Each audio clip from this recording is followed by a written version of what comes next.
I know you refer. I know I'm just joking, but you refer to the algorithms like you have, an understanding of each one.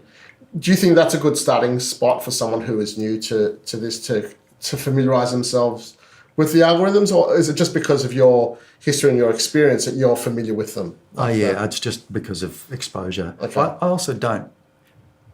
In some ways, if you look at any two, no, you don't need to do that, because the thing is, you're making algorithm choices all the time, depending on what resources you need. Right. So if I just started with an init patch and I do something using the first two operators, after a while I think I need another two in parallel, and those two are going to stay there.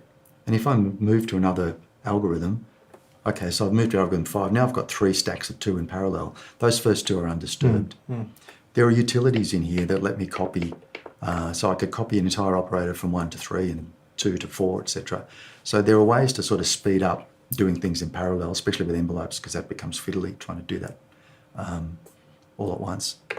So you don't need to internalize them, because you're often making that decision. It's just I'm familiar with them, that's all. Yeah, that is interesting. So you don't think about the algorithm as just a whole entire mess in itself. You can actually break it up into different chunks. Yeah, so you don't have to exactly. start from scratch when you move operators. When you move algorithms, sorry. No, you can happily move algorithms. In fact, I keep watching people. This is the other thing that's kind of unique about this synth is I've seen YouTube videos with people who clearly don't know what they're doing. This is not critique, right?